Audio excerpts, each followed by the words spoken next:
Si Musa di pihak kebenaran, si Samiri ada di pihak kebatilan. Kebenaran dan kebatilan Allah yang memelihara. Agar apa? Agar menguji keimanan kita.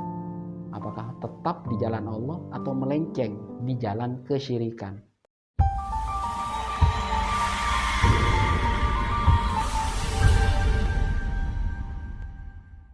Assalamualaikum warahmatullahi wabarakatuh. Saya akan melanjutkan kajian The Noble Quran English Translation of the Meaning and Commentary Surat Al-Baqarah verse 51-54 ayat 51 sampai 54. Yang mana di sini dijelaskan tentang Musa yang menerima wahyu dari Allah Subhanahu wa taala. Maka kenapa Musa itu disebut kalimullah?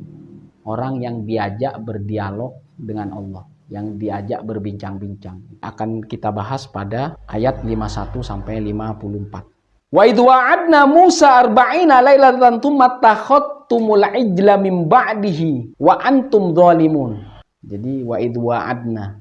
And remember when we appointed for Moses, Musa ya, 40 nights. Dan ingatlah ketika kami menjanjikan 40 malam, yaitu pertemuan. Maksudnya Musa akan menerima wahyu, menerima kitab Taurat itu selama 40 malam. Tsumma takhadtumul ijla min ba'dihi wa antum dzalimun. Jadi ketika Musa mendapatkan janji yang luar biasa, pertemuan dengan Allah Subhanahu wa taala, itu berarti apa? Meninggalkan kaumnya untuk pergi kemana? Ke Bukit Tursina untuk bertemu dengan Allah dan menerima wahyu. Tapi di sisi lain, umat yang ditinggalkan malah melenceng. Dengan apa? Wattakhadtumul ijla, membuat patung anak sapi. Jadi hanya beberapa hari saja ditinggalkan Musa, mereka sudah melenceng. Mim ba'di dhihabi Musa ila mi'adi. Jadi setelah kepergian Musa ke tempat perjanjian ketemu Allah, atau tempat di mana Musa menerima wahyu atau kitab. Wa antum dzalimun, dan kaumnya yang melenceng, yang ditinggalkan itu, yang akhirnya menjadikan patung anak sapi itu sesembahan atau ilah, mereka adalah dzalimun. You were dzalimun, polytheist and wrongdoer. Jadi musyrik, jadi menyembah lebih dari satu Tuhan. Kalau tauhid namanya monotheism. Dan wrongdoer atau orang yang berbuat kesalahan. Di satu sisi Musa bertemu dengan Allah luar biasa. Tapi di sisi lain umat yang ditinggalkan malah melenceng dengan menjadikan patung anak sapi menjadi Tuhan. Yang itu dipelopori oleh Samiri. Jadi di dalam tafsir itu alladzi saghus Samiri ilahan.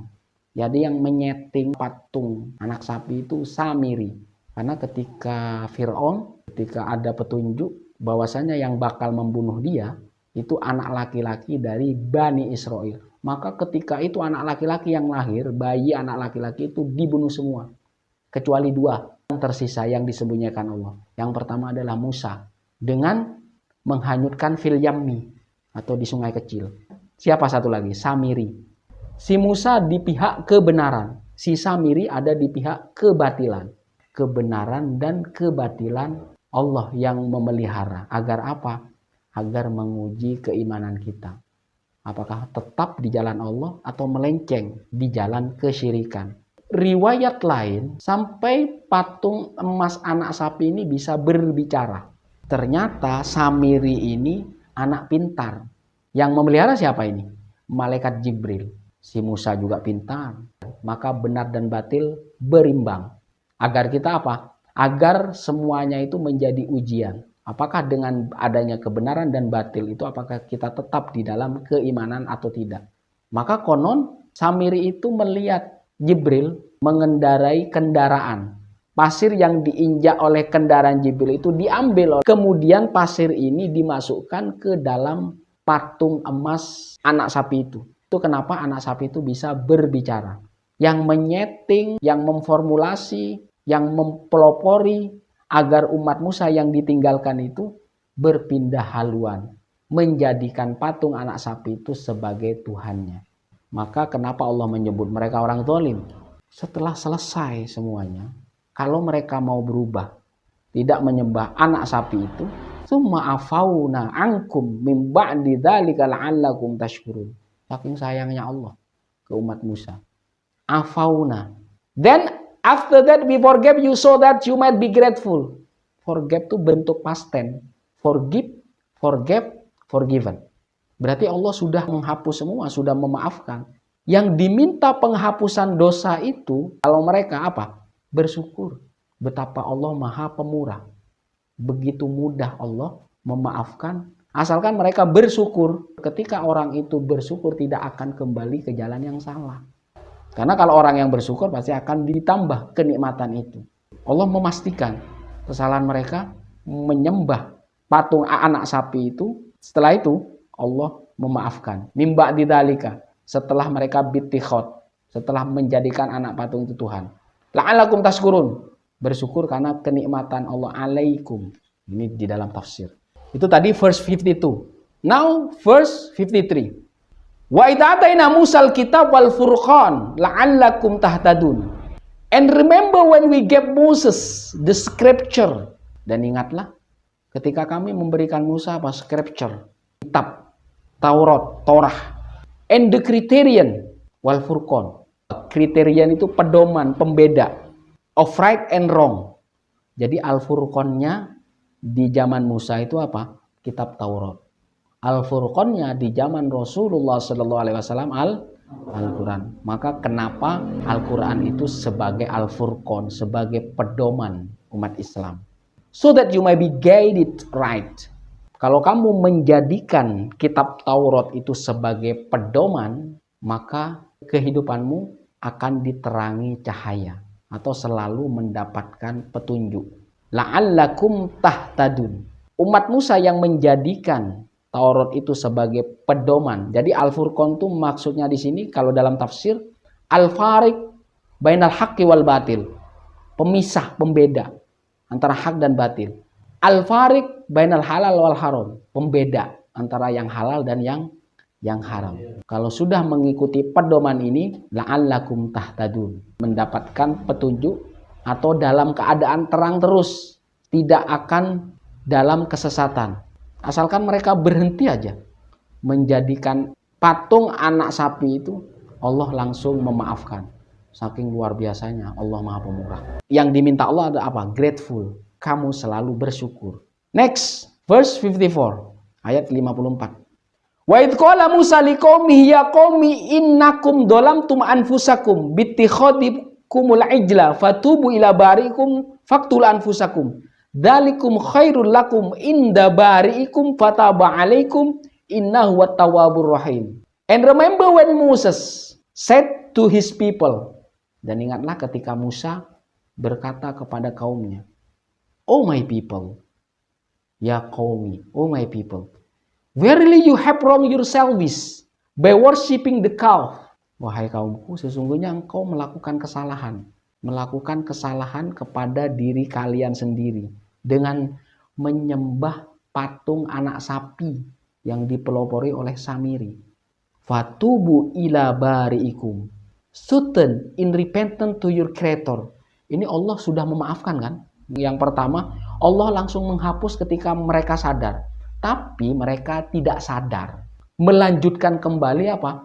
Menyembah patung anak sapi. Maka sanksinya lebih berat. Ketika Allah menghapus, memaafkan mereka, seharusnya mereka bersyukur. Tapi mereka bertambah, melanjutkan kesalahan itu. Maka hukumannya ditambah.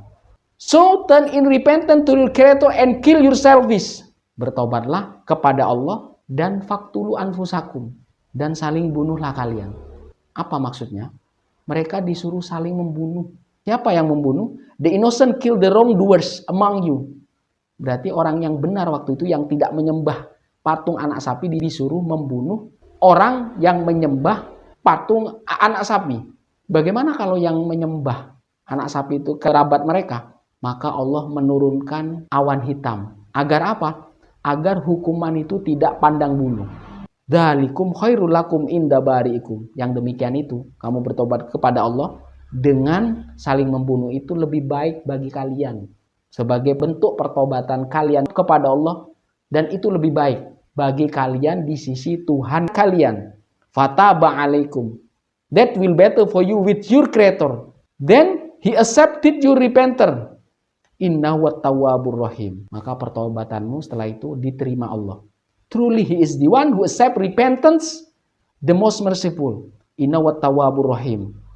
Sesungguhnya Allah yang berhak satu-satunya yang bisa menerima pertobatan itu, dan Allah Maha Pengasih.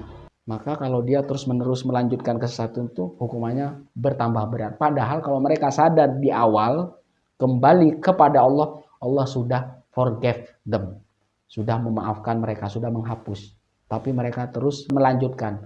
Akhirnya mereka saling membunuh. Bahkan di dalam tafsir, mereka itu saling membunuh, tidak mengenal kerabat mereka karena ditutupi awan hitam. Hatta qatala minkum nahwa sab'ina alfan, sampai mereka saling membunuh. Mereka itu berjumlah 70 orang, 70.000 orang. Sab'ina alfan. Jadi kalau kamu terus melakukan keburukan, kejahatan, maka hukumannya bertambah berat. Seandainya mereka sadar, setelah mereka berbuat kesalahan tidak kembali lagi, maka otomatis Allah apa? Forget them, mengampuni mereka. Tapi mereka orang yang zalim, sehingga Allah menambah hukuman buat mereka. Dan itu lebih baik bagi mereka. Jadi ini adalah pembahasan surah Al-Baqarah ayat 51 sampai 54. Saya kira sampai di sini. Assalamualaikum warahmatullahi wabarakatuh.